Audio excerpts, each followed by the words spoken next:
سنتے ہیں اردو میں خصوصی اپڈیٹ۔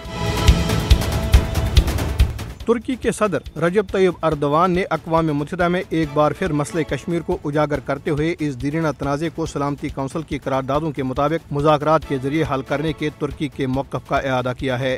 صدر اردوان نے اقوام متحدہ کی جنرل اسمبلی سے خطاب کرتے ہوئے کہا کہ ہم گزشتہ 74 برس سے اقوام متحدہ کی قراردادوں کے مطابق تنازع کشمیر کو تمام متعلقہ فریقوں کے درمیان مذاکرات کے ذریعے حل کرنے کے حق میں ہیں۔ انہوں نے کہا کہ کشمیر میں گزشتہ 7 دہائیوں سے جاری ظلم و تشدد ختم کرنے کی ضرورت ہے۔ مسئلہ کشمیر کے حل کے لیے ترکی کشمیریوں کے ساتھ ہے۔ ترک صدر اقوام متحدہ کی جنرل اسمبلی کے سالانہ اجلاس میں مسلسل عالمی ادارے کی توجہ مسئلہ کشمیر کے حل کی جانب مبذول کرا رہے ہیں۔ گزشتہ سال جنرل اسمبلی کے 75ویں اجلاس سے خطاب میں صدر اردوان نے جموں کشمیر کو ایک سلگتا ہوا مسئلہ قرار دیا تھا اور کہا تھا کہ مودی کی فسطائی بھارتی حکومت کی طرف سے جموں کشمیر کی خصوصی حیثیت کی منسوخی کے یک طرفہ اقدام سے یہ مسئلہ مزید پیچیدہ ہو گیا ہے۔ انہوں نے کہا تھا کہ تنازع کشمیر کے حل کے بغیر جنوبی ایشیا میں پائیدار امن و استحکام قائم نہیں ہو سکتا۔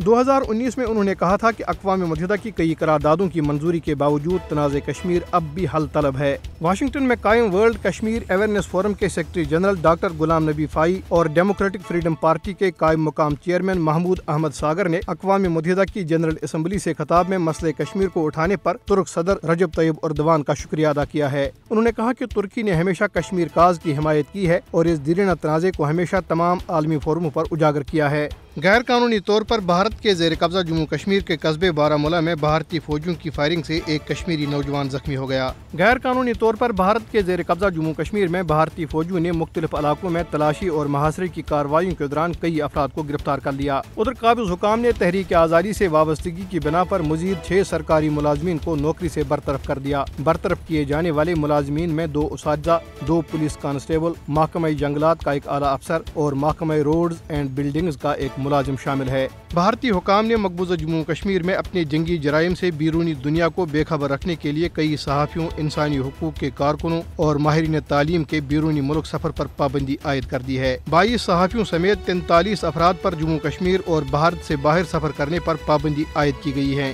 یہ صحافی، انسانی حقوق کے کارکن اور ماہرین تعلیم کشمیریوں کے ساتھ غیر انسانی سلوک کرنے پر مودی حکومت پر تنقید کرتے ہیں۔ پیپلز ڈیموکریٹک پارٹی کی صدر محبوبہ مفتی نے کہا ہے کہ بی جے پی جموں کشمیر کو مذہبی بنیادوں پر تقسیم کر رہی ہے اور مودی حکومت نے مقبوضہ علاقے کو برائے فروخت پر رکھا ہوا ہے۔ بھارت میں کالے قوانین کے خلاف جدوجہد کرنے والی تحریک موومنٹ اگینسٹ ریپریسو لاز کے زیر اہتمام ایک سیمینار کے مقررین نے بھارتی حکومت سے مطالبہ کیا ہے کہ وہ غیر قانونی سرگرمیوں کی روک تھام کے قانون، UAPA، armed forces special powers act, public safety act, بغاوت کے قانون، national investigation agency act, money laundering act اور نیشنل سیکورٹی ایکٹ سمیت تمام کالے قوانین کو منسوخ کرے۔